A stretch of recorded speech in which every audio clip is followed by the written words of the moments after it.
opening credits of scientific wonderment. After the last movie, Bruce got Ed Norton plastic surgery, but still feels the need to hide in a South American jungle. Oh, Jennifer Connelly looks like Liv Tyler now?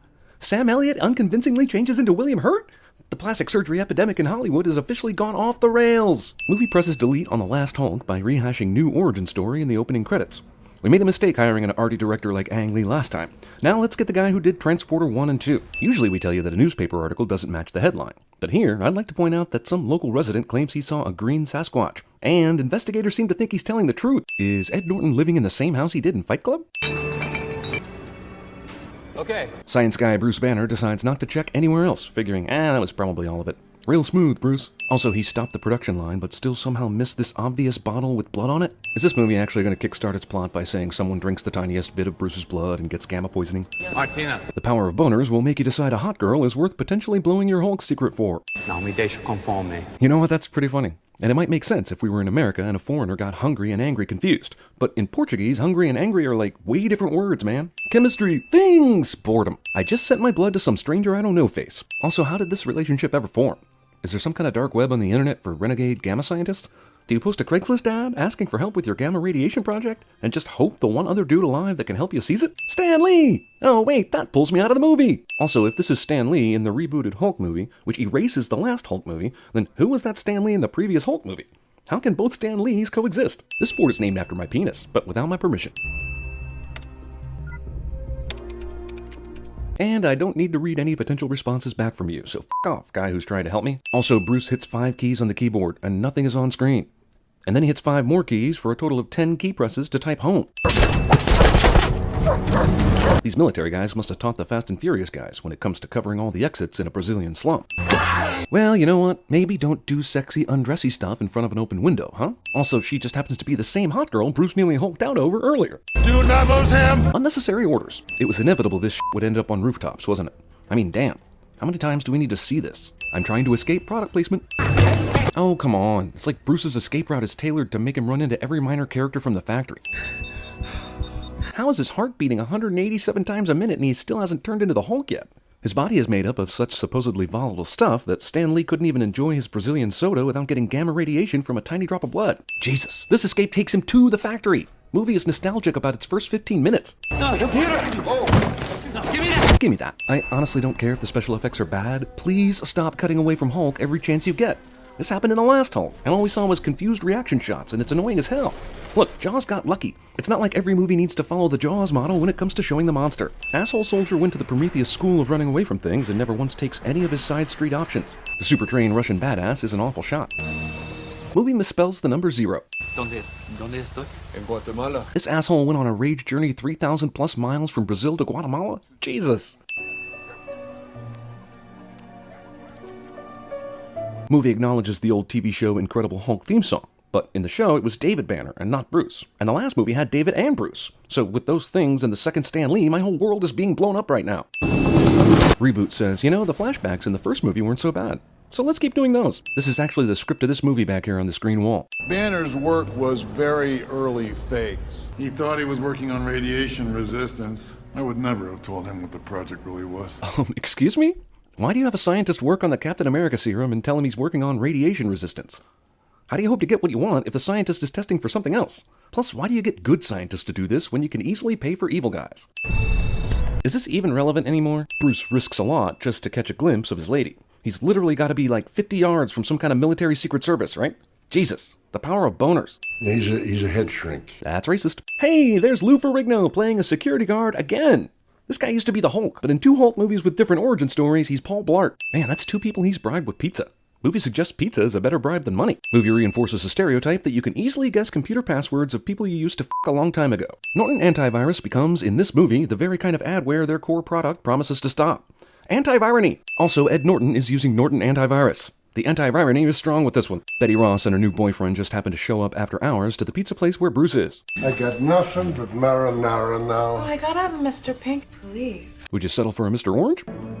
Mr. Pink isn't in this movie. This was basically Ty Burrell's role before Modern Family.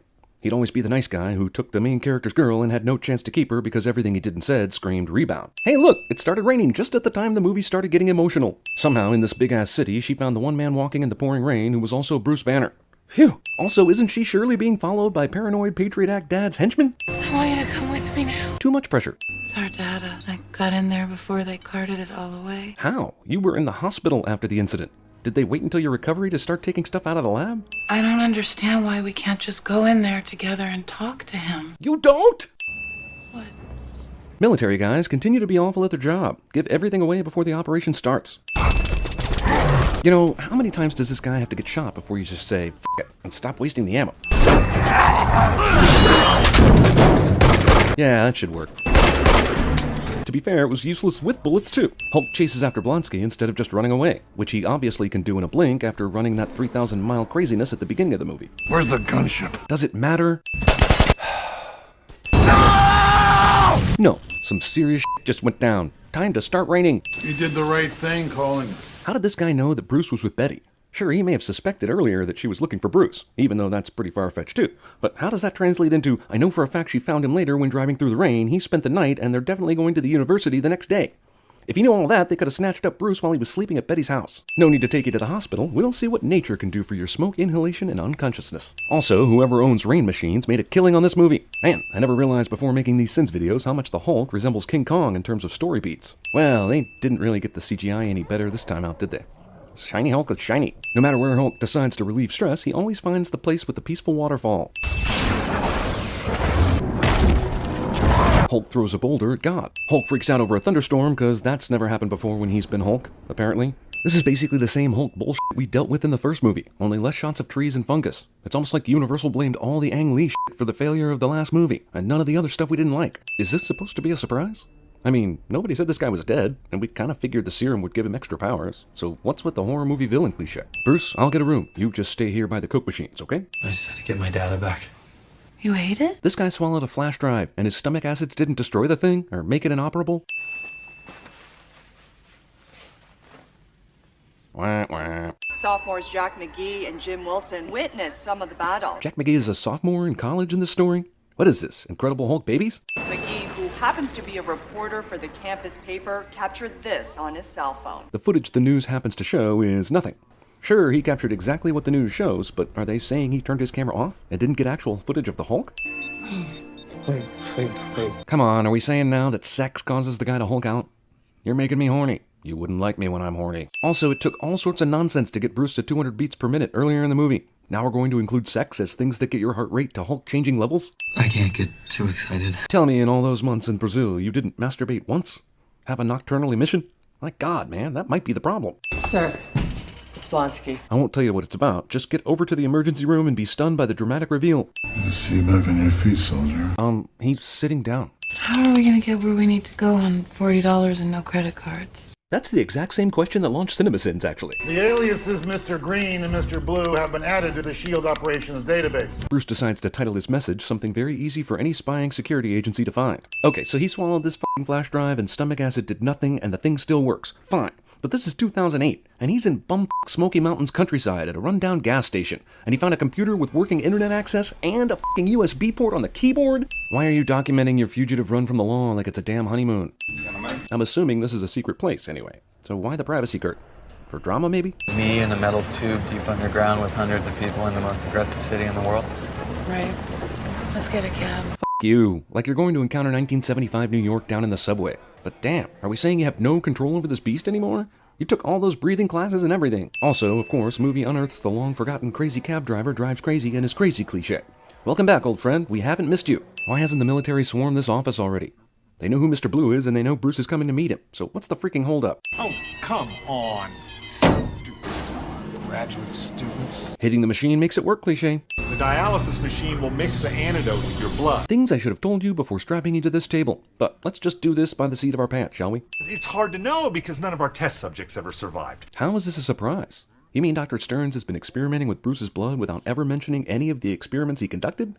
And it's not like he's being secretive. He's like, come on back to my lab full of your blood, where we've been studying gamma magic. Bruce, this is all you. You didn't send me much to work with, so I had to concentrate it and make more. Wait, is that possible? You can make gallons of my blood from one tiny sample? The f*** is the Red Cross still doing blood drives for then? punch to black cliche. The mixture could be an abomination. You know, like what we'll call you as your proper name once you become that. General Ross flew off once the mission was done, but leaves his bio-soldier to run around unchecked, so Stearns can inject him with even more gamma goofiness. Footsie. Seems like you wouldn't allow a prisoner, especially like Bruce, to do this, but okay. Tender moment is tender. Movie suddenly turns into a more expensive Cloverfield. Also, gotta love that villain has the same powers as the hero bullshit Marvel did the same year with Iron Man. Yep, he fell in a way that Bruce's blood drops are going to land precisely on his tiny open wound. This movie is a dick. General, you should hear this. You should come take a look at this cliche. Yeah, I know he said here, but same thing. The Hulk is in the streets! That's impossible. You get a hold of yourself, young man. Come on, like a soldier is going to make that shit up. Also, stop acting like it's impossible if you just raided a lab owned by a guy who was studying Hulk blood and you have an imbalanced soldier out there. Apollo Theater and movie both experience amateur night at the same time. Yep, that actually is Omar, Michael K. Williams from The Wire, playing, I kid you not, Harlem Bystander, years after The Wire had premiered. The fuck? So was this Blonsky's lifelong dream when he got this kind of power? Go on a rampage in New York? He can do almost anything he wants, and it's do what the Cloverfield monster and Godzilla has done. You think a rifle's gonna hurt that? I don't know. That's the first time any soldier has ever asked that in these movies. It's apparently not a Marvel movie if someone isn't free-falling to Earth from high in the sky above. Yeah, but his human body crashed through the street.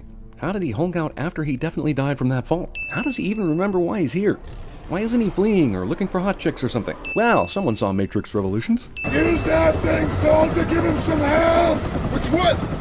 Help the green one, damn it. Which one do you think? God damn it. General Ross is one of the most brain-dead characters I've ever witnessed. Everyone survives this. Well, this isn't exactly rotating around the Earth to turn back time, but it might as well be. Hulk stops the raging fire with his mighty wind clap. It probably should have also knocked the helicopter off the roof, it was so forceful, but f*** it. Bet he doesn't think Abomination should be killed, for some reason. Who are all these people, especially this mom and her kid, going to the place where two giant green things are causing mass destruction everywhere they go? Yeah, better get a closer look at that. Wait, did he want to turn into the Hulk right now? But why? He's in British Columbia, and the only thing he can rage against there is Wolverine. Also, since this movie is canon within Marvel's The Avengers, how does this asshole end up in Calcutta? Ah, The Incredible Hulk, the one movie in the Marvel Universe to actually put that post-credit scene at the end of the actual movie instead. I could kiss this movie for doing what every other movie should have done. Problem with this is, it makes the movie official Marvel canon, which is bad for a whole bunch of reasons. What if I told you we were putting a team together? Who's we? Yeah, Tony, that's a classic pronoun game. Nobody in the whole audience knows this we you're talking about, or is 1.5 billion worldwide interested in seeing such a thing.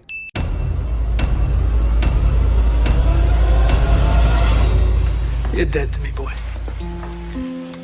You're more dead to me than your dead mother.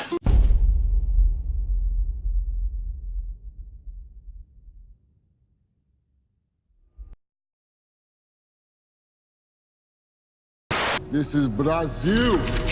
Do it our way. Nothing's gonna turn us back now. Straight ahead. I can't bring myself to regret the decision to leave home. I would miss Phoenix. I'd miss the heat. No touching. What's your favorite dish? I'm not gonna cook it, but I'll order it from Zanzibar. I know now why you cry. But it's something I can never do. Now I'm gonna count to 3. If you don't open that case, I'm gonna unload in your f***ing face. Motherfucker! Hit me in the ear!